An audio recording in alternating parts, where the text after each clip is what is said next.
យើងខ្ញុំសូមអនុញ្ញាតជម្រាបសួរសម្ដេចអាដាមត្រង់លោកជំទាវ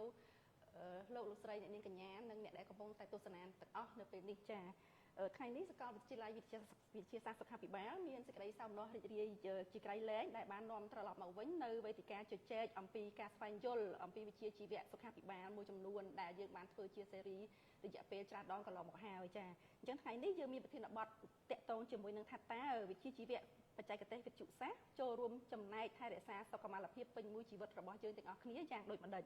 ថ្ងៃនេះយើងមានកិត្តិយសដោយបានវាគ្មិនកិត្តិយសចំនួន2រូបបានចូលរួមជាមួយយើងក្នុងនោះពីគ្មិនកិត្តិយសទី1គឺលោកស្រីចិនលក្ខណៈអាចារ្យសូមជម្រាបសួរលោកស្រីជាប្រធានផ្នែកអវិជ្ជសាស្ត្រនៃមន្ទីរពេទ្យជប៉ុនសាន់រ៉ាយហើយលោកស្រីបានបញ្ចប់ការសិក្សាថ្នាក់បរិញ្ញាបត្រវិទ្យុសាស្ត្រនៅសាលាបច្ចេកទេសថែទាំវិទ្យាសាស្ត្រនៃសាកលវិទ្យាល័យវិទ្យាសាស្ត្រសុខាភិបាលកាលពីឆ្នាំ2010ហើយលោកស្រីបានបញ្ចប់វគ្គបណ្ដុះបណ្ដាលការងាររយៈពេល1ឆ្នាំមកពីប្រទេសជប៉ុនបច្ចុប្បន្នលោកស្រីកំពុងតែរៀនថ្នាក់បរិញ្ញាបត្រផ្នែកគ្រប់គ្រងនៃសាកលវិទ្យាល័យជាតិគ្រប់គ្រងផងដែរសម្រាប់បទពិសោធន៍ការងារលោកស្រីគឺជាមន្ត្រីផ្នែកវិទ្យុសាស្ត្រដែលបានធ្វើការងារនៅមន្ទីរពេទ្យព្រះសីហនុនៃក្តីសង្ឃឹមរយៈពេល10ឆ្នាំនិងបច្ចុប្បន្នលោកស្រីគឺជាមន្ត្រីជាបុគ្គលិកនៃមន្ទីរពេទ្យជប៉ុនសាន់រ៉ាយដែលបានបម្រើការងារនៅទីនោះអស់រយៈពេល10ឆ្នាំមកហើយក្រៅពីការងារដែលលោកស្រីកំពុងតែបណ្ដុះបណ្ដាលកំពុងតែធ្វើការរាល់ថ្ងៃលោកស្រីក៏បានចូលរួមក្នុងការបណ្ដុះបណ្ដាលលើអ្នកបច្ចេកទេសវិទ្យុសាស្ត្រផងដែរដោយលោកស្រីជាគ្រូបង្រៀនវិទ្យាការនៅសាលាបច្ចេកទេសថែទាំវិទ្យាសាស្ត្រផ្ទាល់តែម្ដងចា៎ហើយយើងមានវាគ្មិនកិត្តិយសមួយរូបទៀតគឺលោកហ៊ុនសេរីវឌ្ឍនាអាចារ្យសូមជម្រាបសួរលោកគឺជានាយករងសាលាបច្ចេក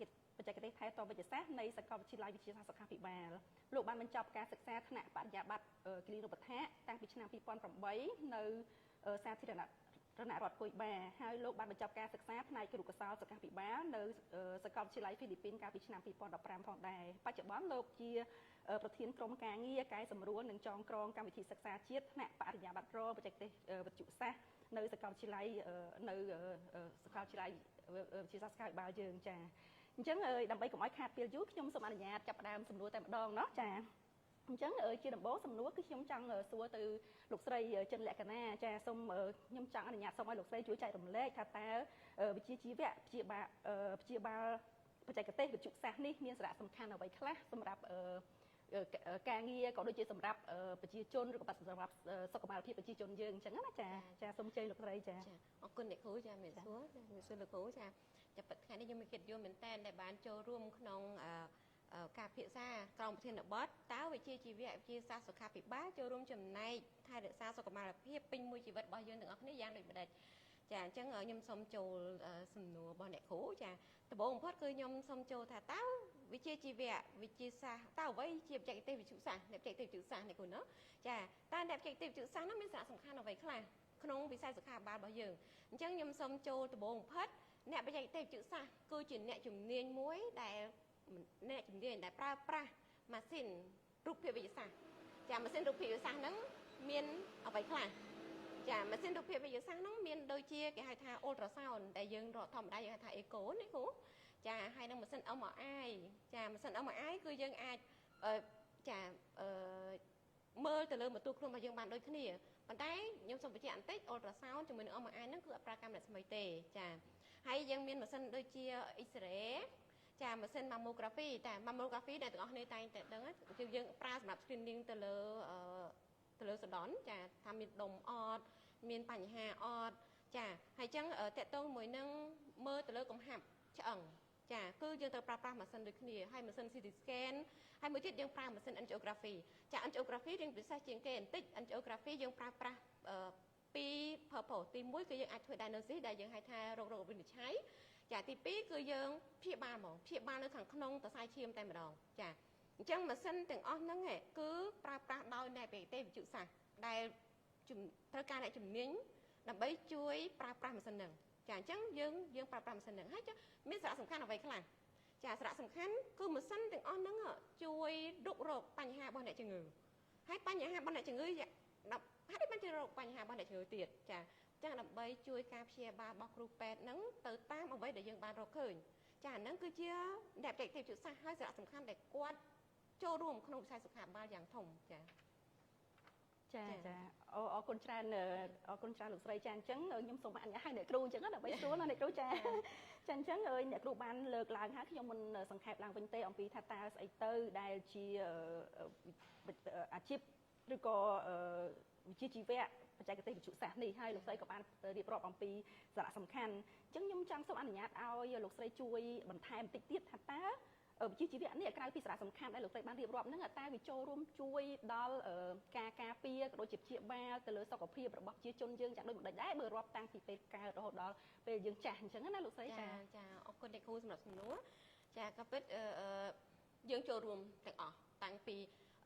យើងនៅជា baby ក្នុងពោះហ្នឹងណាចារហូតដល់យើងចាស់តែ baby ក្នុងពោះហ្នឹង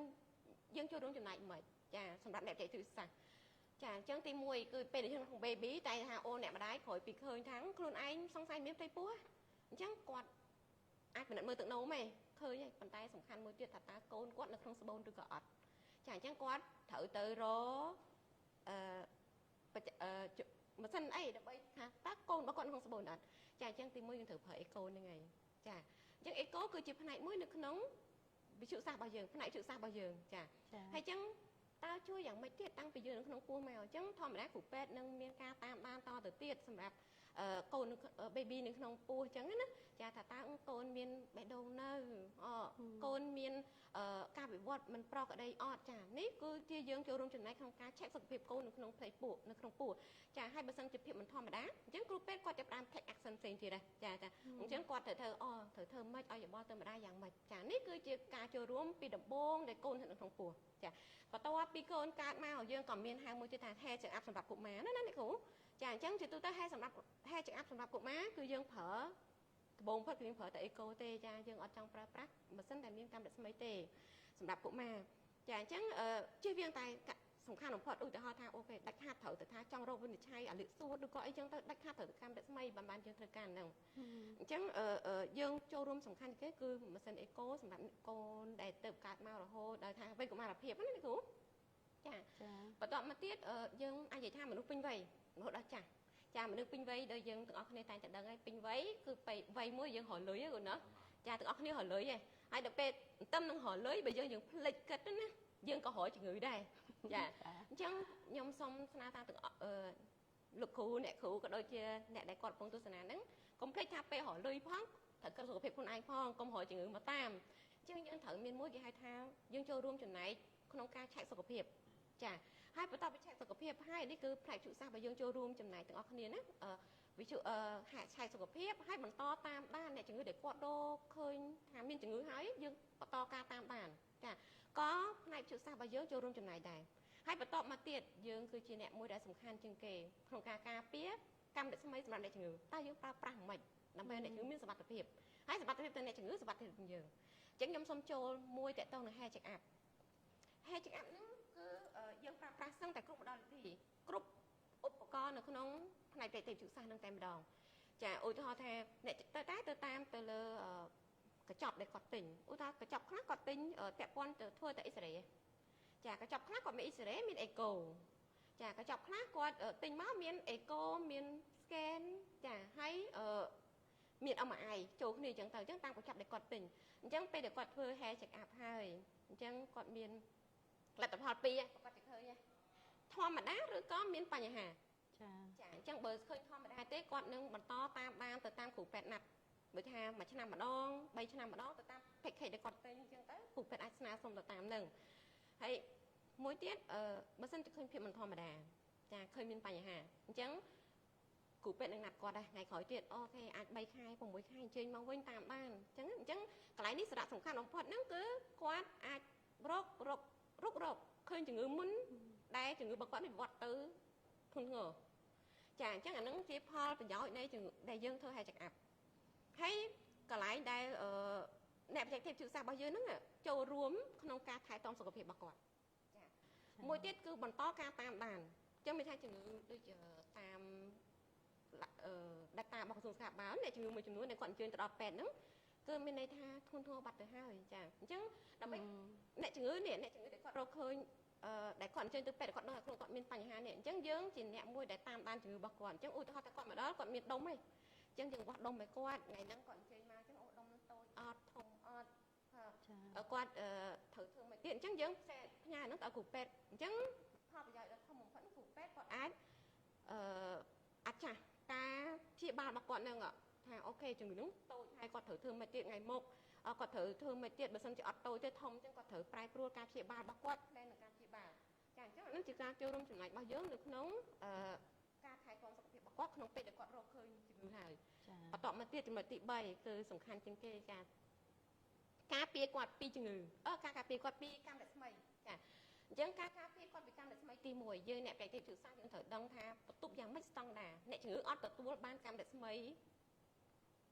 ដែលប៉ះពាល់សុខភាពរបស់គាត់ទេចាអញ្ចឹងការក្រសួងសុខាភិបាលរបស់យើងមានស្តង់ដាបន្ទប់ធំតើចាអញ្ចឹងឲ្យតែយើង follow ទៅគឺសុវត្ថិភាពហើយប៉ុន្តែតាមនឹងទៀតយើងថាសុវត្ថិភាពប៉ុន្តែមានអីរបស់វិញដើម្បីដឹងថាសុវត្ថិភាពមកអ្នកគ្រូចាហ្នឹងអញ្ចឹងចាកន្លែងហ្នឹងយើងមានមួយទៀតគេវាស់កម្មរស្មីភ្លេចធ្លាយអញ្ចឹងគេមានចែកទេមួយទៀតដើម្បីដឹងថាពួកអីកម្មរស្មីធម្មតាយើងអាចប៉ះបានអត់អាចកាន់អត់មានក្លិនអញ្ចឹងគេមានចែកទេមួយទៀតគេវាស់នៅសងខាងបន្ទប់របស់យើងហ្នឹងមានលេខធ្លាយអត់កម្មរស្មីចាអញ្ចឹងដើម្បីដឹងថាសុវត្ថិភាពទាំងអស់គ្នាហើយបន្តមកទៀតយើងចាជាអ្នកចែកទេជួយសាសហ្នឹងពេលដែលថតអ្នកជំងឺយើងត្រូវដឹងថាជំងឺណាដែលយើងប្រើកម្មរស្មីប៉ុណ្ណាជំងឺប្រភេទណាជំងឺធាត់ជំងឺស្គមជំងឺកូនក្មេងចាអញ្ចឹងយើងត្រូវប្រើប្រាស់កម្មរស្មីទៅឲ្យស័ក្តិសមទៅតាមរូបរាងរបស់អ្នកជំងឺចាហើយមួយទៀតយើងប្រើទស្សន័យអាឡារ៉ានឹងទស្សន័យអាឡារ៉ាមានថាយើងប្រើប្រាស់កម្មរស្មីកាន់ទៅទៀតកាន់ទៅល្អប៉ុន្តែកុំភ្លេចត្រូវរក្សាគុណភាពចាអញ្ចឹងនឹងគឺបច្ចេកទេសទាំងស្រុងហ្មងគឺយើងអ្នកបច្ចេកទេសជឿសាសហ្នឹងចូលរួមចំណែកក្នុងការការពារទាំងអស់ហ្នឹងដល់អ្នកជំងឺរបស់យើងចាអញ្ចឹងជារួមមកយើងជាអ្នកបច្ចេកទេសជឿសាសហ្នឹង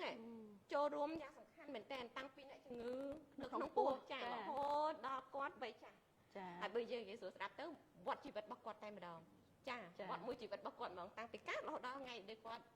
ចានេះមិនមែនប្រពៃណីកើតទៅតាំងក្នុងពោះតាំងពីមុនពេលគាត់កើតទៀតចាលើពីអ្វីដែលខ្ញុំសួរអ្នកគ្រូមិញថាអូតាំងពីកើតរហូតដល់ចាស់មែនតែប៉ុន្តែមែនទេគឺតាំងពីមុនកើតទៅទៀតเนาะចាអរគុណច្រើនអ្នកគ្រូអញ្ចឹងមិញអ្នកគ្រូរៀបរាប់បានច្រើនហើយថាវាមានប្រយោជន៍តាំងពីមុនតាំងពីគាត់នៅក្នុងពោះឬមនុស្សនៅក្នុងពោះរហូតដល់គាត់ចាស់ហើយមិនត្រឹមតែចូលរួមចំណែកក្នុងការព្យាបាលទេតែការការពារទៀតចាអញ្ចឹងសិតតែជាផលប្រយោជន៍ឬក៏ស្អីដែលយើងមើលឃើញថាអ្នកជំនាញហ្នឹងគាត់ជួយអីខ្លះប៉ុន្តែខ្ញុំចង់សួរវិញថាចុះអ្នកប្រកបអាជីពហ្នឹងវិញអញ្ចឹងនៅក្នុងនាមអ្នកគ្រូជាអ្នកប្រកបអាជីពហ្នឹងផ្ទាល់តែអ្នកគ្រូគិតថាតើយើងទទួលហានិភ័យឬក៏ផលប៉ះពាល់អីដែរឬក៏អត់ទេក្នុងនាមជាអ្នកប្រកបការងារជាអ្នកបច្ចេកទេសវិទ្យាសាស្ត្រនេះចាអរគុណអ្នកគ្រូសម្រាប់សំណួរចាតែពិតទៅយើងទាំងអស់គ្នាមិនថាជំនាញណាទេលោកគ្រូណាយើងតែទទួលផលប៉ះពាល់ហើយឧទាហរណ៍ចាជំនាញផ្សេងទៀតបើតាមខ្ញុំដឹងដូចជាមានផលប៉ះពាល់ផ្សេងគ្នាអញ្ចឹងផ្នែកវិទ្យាសាស្ត្រយើងក៏មិនខុសគ្នាប្រហែលដែរចាអញ្ចឹងគ្រាន់ថាយើងដឹងផលប៉ះពាល់តែយើងត្រូវការពីយ៉ាងដូចម្ដេចតែសំខាន់ជាងគេយើងដឹងថាផលប៉ះពាល់មិនតែដឹងផលប៉ះពាល់ហើយយើងមិនគាត់ដឹងការការពារទេចាឧទាហរណ៍ថាអ្នកទាំងអស់គ្នាដើរក្រោមភ្លៀងអញ្ចឹងចាដើរក្រោមភ្លៀងតែទៅក្រោមភ្លៀងប្រកាសទៅទឹកចាអញ្ចឹងយើងត្រូវធ្វើម៉េចដើម្បីអត់ទៅទឹកយើងត្រូវមានឆាតអញ្ចឹងទៅអញ្ចឹងបើសិនតែយើងដឹងថាទឹកហើយយើងចង់ទៅទឹកអាហ្នឹងទៅហើយចាអញ្ចឹងយើងត្រូវមានឆាតការពារអញ្ចឹងកន្លែងនេះក៏ដូចគ្នាយើងដែលជាអ្នកបច្ចេកទេសវិទ្យាសាស្ត្រយើងដឹងថាយើងកាន់អាហ្នឹងយើងគាត់ទៅត្រូវកម្មរស្មីហើយអញ្ចឹងយើងត្រូវធ្វើម៉េចដើម្បីការពារខ្លួនឯងទី1ខ្ញុំអាចត្រឡប់ទៅក្រោយវិញគឺយើងត្រូវមានបន្ទប់ដែលស្តង់ដារទៅតាមការណែនាំរបស់ក្រសួងសុខាភិបាលចាទី2យើងដែលជាអ្នកបច្ចេកទេសហ្នឹងត្រូវមាន dosimeter ដើម្បីវាស់ខ្លួនឯងថាខ្លួនឯងហ្នឹងធ្វើការក្នុងហ្នឹងយើងទទួលបានកម្មរស្មីប៉ុណ្ណាចាដែល dosimeter របស់យើងហ្នឹងគឺរៀងអញ្ចឹងចាអញ្ចឹងធម្មតាវាអត់មានក្លិនទេក៏អត់មានពណ៌អត់មានសបល់ដែរអញ្ចឹងបើយើងថាខ្ញុំទៅចាយើងមើលអត់ឃើញអញ្ចឹងថាខ្ញុំធ្វើការច្រើនណាជាមួយកម្មរស្មីអញ្ចឹងខ្ញុំទទួលបានច្រើនណាអញ្ចឹងជាលក្ខណៈអារម្មណ៍យើងឯងចាអញ្ចឹងយើងត្រូវដឹងគឺជឿជាក់ទៅលើនឹងវិញចាអញ្ចឹងយើងអាចទទួលបានប៉ុន្មានគឺការរិទ្ធការអានពីសម្ភារៈមួយនឹងចាអញ្ចឹងបន្តមកទៀតដូចខ្ញុំបានជម្រាបមកអញ្ចឹងគឺយើងត្រូវប្រើប្រាស់កម្មរស្មីហ្នឹងឲ្យទៅតាមស្តង់ដារឬក៏និយាយអាចនិយាយអញ្ចឹងអាឡារ៉ាមអញ្ចឹងទៅលើពេលវេលានៃការ set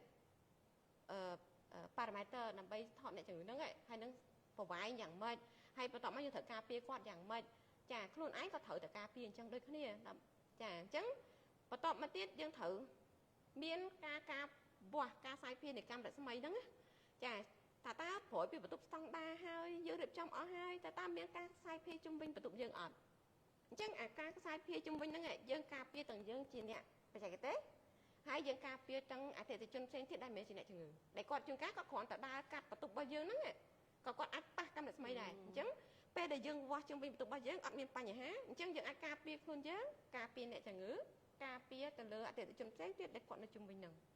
ចាអរគុណអ្នកគ្រូចាអរគុណចម្លើយរបស់អ្នកគ្រូបានក្បោះក្បាយមែនតើអ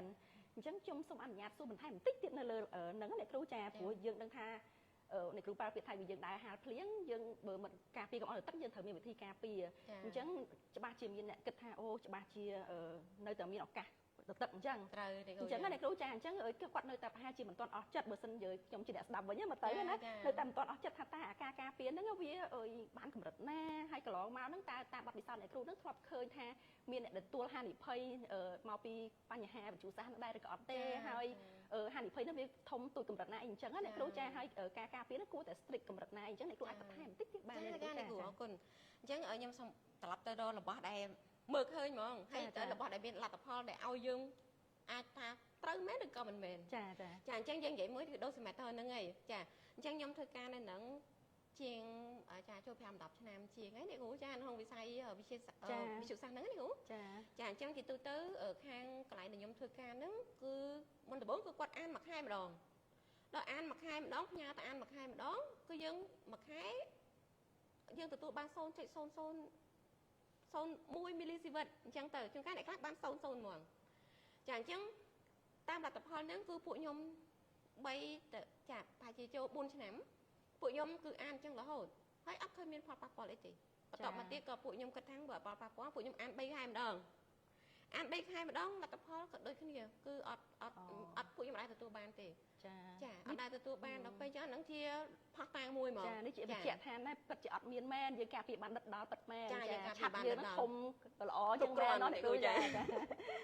អរគុណអ្នកគ្រូអញ្ចឹងសុំទូចចុងក្រោយមួយទៀតណាអ្នកគ្រូចាពាក្យអាចារ្យមារាមអ្នកគ្រូខ្ញុំចង់ឲ្យអ្នកគ្រូជួយគេហៅមីជាភាសាអង់គ្លេសយើងហៅថា myth អញ្ចឹងណាដែលធ្វើឲ្យអ្នកខ្លះគាត់ខ្លាចការងារហ្នឹងតែគាត់អត់ស្គាល់ថានឹងធ្វើអីហើយគាត់មានអារម្មណ៍ភ័យខ្លាចជាពិសេសស្ត្រីចាអញ្ចឹងអ្នកគ្រូថ្ងៃនេះយើងមានសំណាងដែលអ្នកគ្រូជាស្ត្រីផ្ទាល់ហើយអ្នកគ្រូនិយាយទៅប្រហែលជាមិនដូចបរិសុទ្ធនិយាយទេចាលើកទីថាស្ត្រីគាត់ខ្លាចគាត់មិនអាចប្រកបអាជីពនឹងបានអញ្ចឹងអ្នកគ្រូចង់បកស្រាយមិនដែរចំពោះអា myth មួយហ្នឹងអ្នកគ្រូចាអ្នកគ្រូអរគុណសម្រាប់សំណួរមួយទៀតចាកាប់ពិតទៅគាត់ខ្លាចជាងគេខ្ញុំតែងតែឮពេលខ្ញុំរៀនដំបូងណាចាគាត់តែងតែថាំងស្ត្រីពេលដែលធ្វើការក្នុងវិស័យវិទ្យាសាស្ត្រហ្នឹងទៅគឺអត់មានកូនទេចានិយាយទៅគេចាអញ្ចឹងចានិយាយស្មោះត្រង់ទៅនិយាយលេងសើចអីគឺខ្ញុំមានកូន2ដែរហើយចាហើយនិយាយទៅរហូតដល់ថ្ងៃនេះ10ឆ្នាំជាងបន្តិចហើយចាសម្រាប់សុខភាពយកនឹងថាទៅមុខទៀតយ៉ាងម៉េចណាគ្រូតែសម្រាប់សុខភាពឥឡូវហ្នឹងគឺអត់មានបញ្ហាអីទេចាហើយមួយទៀតយើងឃើញតាមមានលទ្ធផលរបស់ក្រសួងសុខាភិបាលគាត់បានរលីសចេញមកអ្នកដែល cancer នៅក្នុងប្រទេសរបស់យើងมันប្រកាសថាអ្នកបច្ចេកទេសវិទ្យាសាស្ត្រនោះសិតតែអ្នក cancer គឺជាអ្នកបច្ចេកទេសវិទ្យាសាស្ត្រទេចាអ្នកដែលមានមហារីកណាប្រជាជនទូទៅគឺគាត់មានហានិភ័យកើតមហារីកដូចគ្នាអញ្ចឹងមិនមែនតែយើងអ្នកបច្ចេកទេសវិទ្យាសាស្ត្រទេអញ្ចឹងរហូតដល់ថ្ងៃនេះអ្នកបច្ចេកទេសវិទ្យាសាស្ត្ររបស់យើងក៏មាន incident អ្នកក៏មានមហារីកដែរប៉ុន្តែចឹងនិយាយថាខុសអីពីប្រជាជនទូទៅទេចាអស់ចាចឹងស្តៀងគ្នាដូចគ្នាចា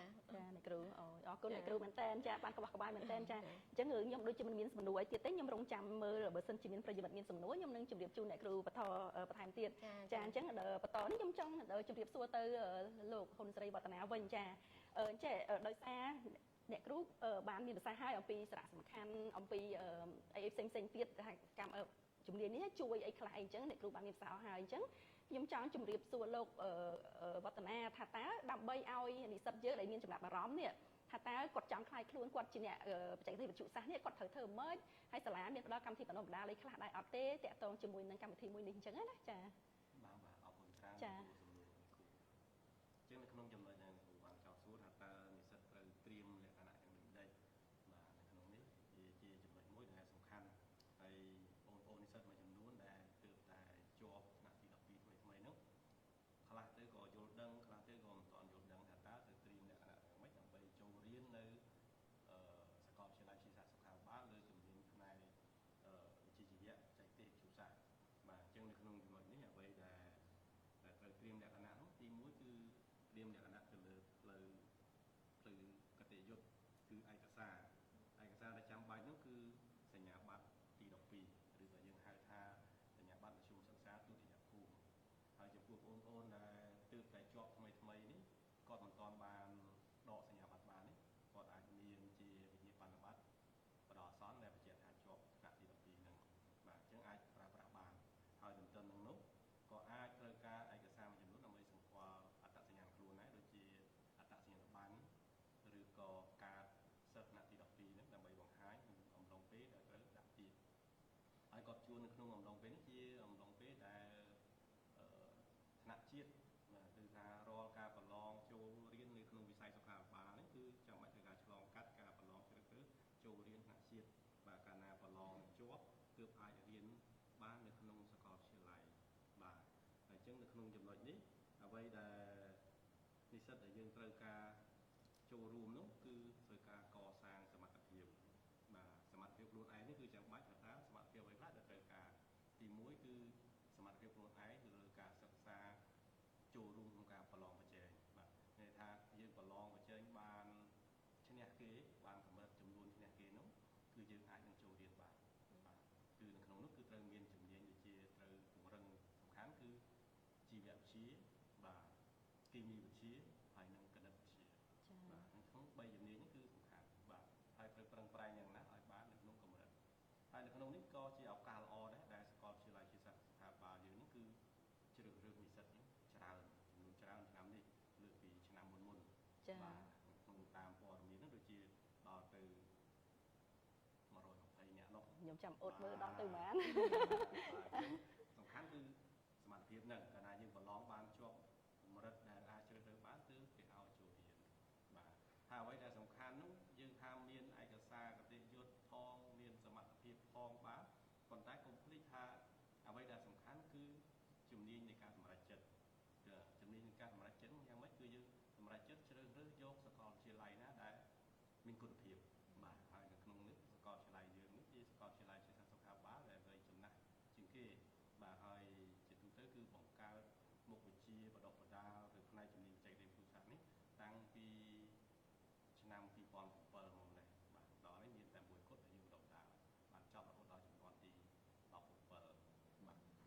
នេះចា៎បាទហើយចំណុចមួយទៀតដែលអ្នកគ្រូបានសួរថាតើ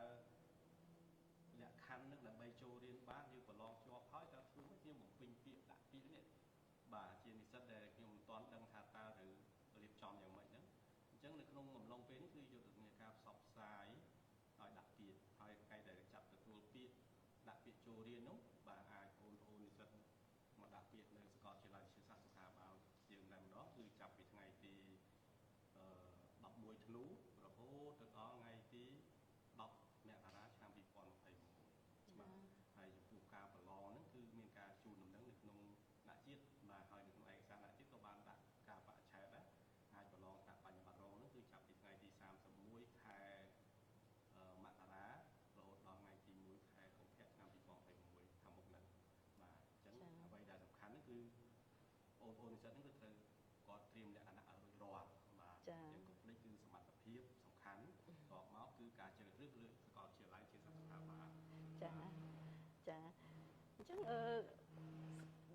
សួរបន្តដល់សាកលវិទ្យាល័យវិទ្យាសាស្ត្រសុខាភិបាលចាអញ្ចឹងនៅសាកលវិទ្យាល័យយើងមានកម្មវិធីសិក្សាពាក់ព័ន្ធជាមួយនឹងជំនាញនេះប្រហែលដែរហើយរបៀបរៀនតាំងពីថ្ងៃចាប់ផ្ដើមដល់ថ្ងៃបញ្ចប់ហ្នឹងយ៉ាងម៉េចដែរសូមលោកអាចបញ្ជាក់បន្ថែមតិចបានទេចាបាទអរគុណច្រើននេះគឺសំណួរបាទអញ្ចឹងនៅក្នុងការរៀនសូត្រនៅក្នុងកម្មវិធីបច្ចេកទេសវិទ្យាសាស្ត្រនេះគឺសាកលវិទ្យាល័យជាសាស្ត្រស្ថាប័នមានកម្មវិធីថ្នាក់ជាតិដែលទទួលស្គាល់ដោយក្រសួងសុខាភិបាលតែម្ដងហើយនៅក្នុងនោះគឺយើងបណ្ដុះបណ្ដាលរយៈពេល3ឆ្នាំបាទអញ្ចឹងនិស្សិតដែលត្រូវចូលរៀនគឺរៀនតែរយៈពេល3ឆ្នាំទេងាយបំផុតបាទគឺនៅក្នុងហ្នឹងដើម្បីសម្រេចបានថ្នាក់បញ្ញត្តិរងហ្នឹងគាត់ត្រូវការរៀនចំនួន110 credit បាទរៀនជូរហើយបែងចែកពីថ្នាក់ទ្រឹស្ដីថ្នាក់អនុវត្តហើយនិងថ្នាក់កម្មសិក្សា clinic នៅតាមទីពេទ្យហើយនៅក្នុងថ្នាក់អនុវត្តយើងមានម៉ាស៊ីនច្រើនដូចអ្នកគ្រូបានរៀបរាប់អញ្ចឹងបានរៀបរាប់អត់អស់ដូចក្បោះក្បាយដូចអ្នកគ្រូវាច្រើនពេកបាទតែដល់ពេលយើងចូលទៅដល់ទីពេទ្យហ្នឹងគឺគ្រប់កន្លែងទីពេទ្យហ្នឹងគឺមានបរិក្ខារទំនើប ពីមួយឆ្នាំទៅមួយឆ្នាំហ្នឹងបាទគឺយើងគ្រាន់ប្រើម៉ាស៊ីននឹងចាំបាច់គឺយើងចេះបាទហើយមិនងាយថាខ្ញុំរៀនពិបាករៀនណារៀនទៅលើបច្ចេកទេសជីវៈវិទ្យាសាស្ត្រហ្នឹងគឺពិបាកបាទអត់ពិបាកទេបាទក្នុងនេះយើងតែងតែជួយនិស្សិតបាទរាល់ផលបាក់ផ្សេងនិស្សិតជួបបញ្ហាសុខភាពឬក៏ផលបាក់អីគឺយើងមានគ្រូជួយបាទចំហហ្នឹងបាទជួយថាគាត់សិក្សារៀនសូត្រមិនទាន់បានគ្រប់គ្រាន់គឺសាកលវិទ្យាល័យមានកម្មវិធីជួយ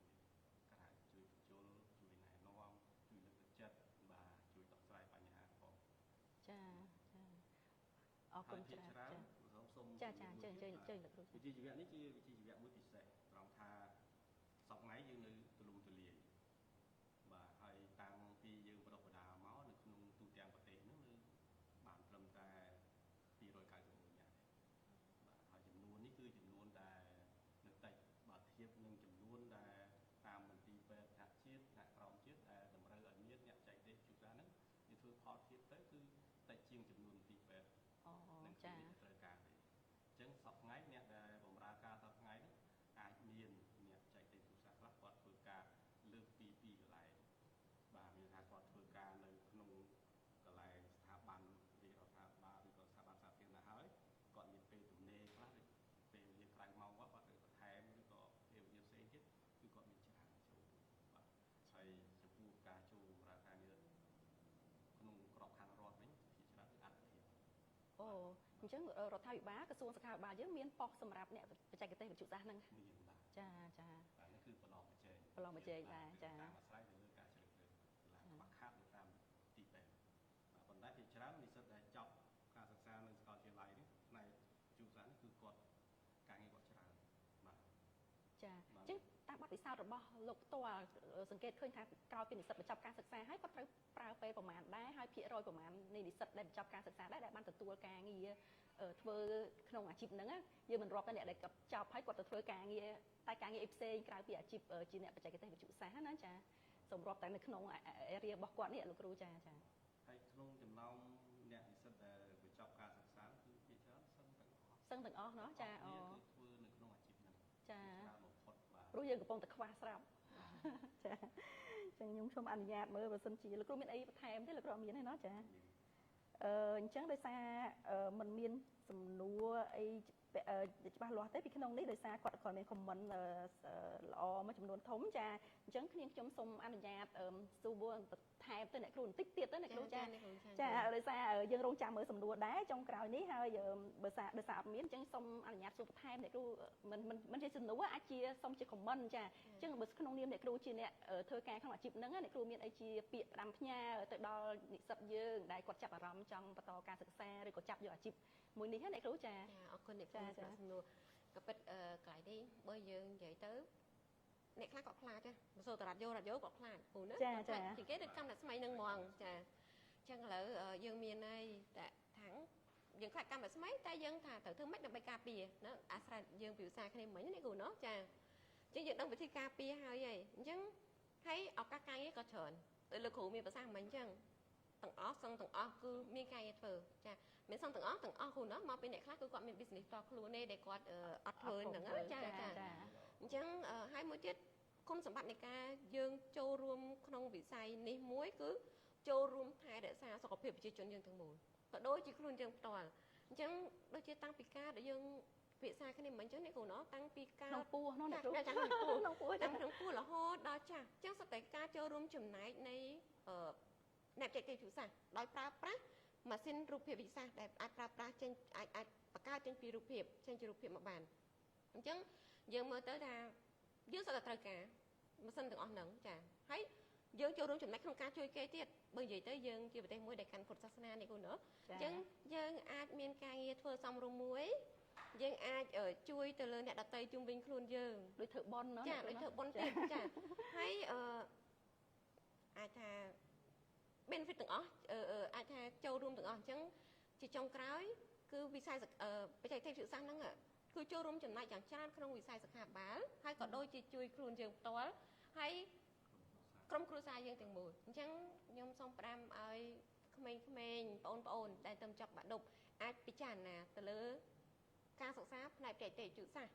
ពីព្រោះអីដោយសារទីផ្សារយើងនៅទលាយខ្លាំងណាស់ចាអញ្ចឹងយើងអាចដាក់ពាក្យយើងអាចទទួលបានការងារដែលសមរម្យមួយចា ចាអរគុណច្រើនអ្នកគ្រូអរគុណមែនតើចាចុះលោកគ្រូវិញតើលោកមានអ្វីជាពាក្យ5ផ្ញើចុងក្រោយដល់និស្សិតដែលមានចំណាប់អារម្មណ៍ចំពោះអាជីពនេះទេចាបាទចាចំពោះចំណុចនេះដូចតពីអ្នកគ្រូវិក្កាមិនលក្ខណៈក៏បានលើកដែរថានៅក្នុងចំណុចនេះអ្វីដែលសំខាន់ទីផ្សារទូលំទូលាយបាទជាទូទៅកាលណាយើងសិក្សាពីអាជីពមានន័យថាយើងកំពុងស្វែងរកអ្វីមួយដែលជារបស់ខ្លួនឯងហើយអាចនឹងអ្វីដែលអាចកសាងជីវិតខ្លួនឯងទៅក្នុងអនាគតបាទហើយក្នុងការជ្រើសរើសអាជីពនេះកាលណាយើងជ្រើសរើសអត់ចំវាត្រឹមត្រូវក៏អនាគតយើងប្រែប្រួលទៅតាមលក្ខណៈអាជីពនឹងដែរហើយយើងក៏អាជីពគឺដើម្បីសាមញ្ញទៅយើងថាសមត្ថភាពផងហើយក៏ត្រូវការចិញ្ចឹមជីវិតផងបាទហើយកាលណាការចិញ្ចឹមជីវិតត្រូវយើងនឹងអាចអភិវឌ្ឍជីវិតសមត្ថភាពយើងទៅបន្តទៀតហើយបច្ចេកទេសជំនាញបច្ចេកទេសយុទ្ធសាស្ត្រនេះយើងរៀនតែ3ឆ្នាំទៀតចប់ហើយទីផ្សារគឺមានបាទមានច្រើនគឺថាលើកលែងតែយើងអត់ចង់ធ្វើលើកលែងតែខ្លួនឯងអត់ចង់ធ្វើតែម្ដងចាច្រើនលើសលប់តែម្ដងតាមលោកគ្រូមានសាស្ត្រតែជាប់ទី12ថ្មីនេះក៏ដូចជាចាស់ក៏ដោយបាទមកងាកមើលទៅលើខាងជំនាញបច្ចេកទេសភាសាពេញមួយជំនាញនេះមានការងារច្រើនសម្រាប់ជួយហើយជាពិសេសនោះសប្តាហ៍នេះយើងកំពុងតែអភិវឌ្ឍទៅតាមទីពេទ្យច្រើនអញ្ចឹងក៏នៅរឹតតែខ្វះច្រើនទៀតដូចជាថ្មីនេះសាកលវិទ្យាល័យជាសាស្ត្រខាងបាលយើងនឹងបង្កើតទីពេទ្យក៏ខ្លួនដែរចាអញ្ចឹងក៏កំពុងតែរងចាំថាតើបងប្អូនប្រមាណនេះដែលនឹងបន្តចូលពេញការងារនៅក្នុងនោះដែរចាហើយចំនួនក៏ច្រើនដែរចាអរគុណច្រើនលោកគ្រូចាអញ្ចឹងអរគុណច្រើនជាដោយសារពេលវេលាយើងដល់ពេលហើយអញ្ចឹងចុងក្រោយទាំងអស់នេះខ្ញុំសូមគោរពអរគុណវាគ្មិនទាំងពីររូបចាលោកស្រីលក្ខណៈហើយនិងលោកបតនាចាដែលបានចំណាយពេលវេលាដែលមានតម្លៃមានញឹកក្នុងការងារមែនតើមកចូលរួមផ្ដល់ទៅជាគំនិតយោបល់តាក់ទងជាមួយនឹងអាជីពមួយនេះអាជីពអ្នកបច្ចេកទេសវិទ្យុសាស្ត្រចាអញ្ចឹងសង្ឃឹមថាបងប្អូននឹងបានស្វែងយល់ពីវិជ្ជាជីវៈនេះពីបទសន្ទនាក្នុងថ្ងៃនេះហើយបើសិនជាបងប្អូនមានជាសំណួរឬក៏ចម្ងល់អីផ្សេងៗអាចបន្តសួរនៅក្នុង comment របស់ Facebook page របស់យើងបានចាយើងនឹងបន្តឆ្លើយនៅក្នុងនោះទៀតទោះបីជាយើងអត់បានឆ្លើយនៅក្នុងថ្ងៃនេះក៏ដោយចាចាអញ្ចឹងនេះខ្ញុំសូមគោរពអរគុណជាថ្មីម្ដងទៀតនិងសូមគោរពលាចាអរគុណច្រើនចាអរគុណ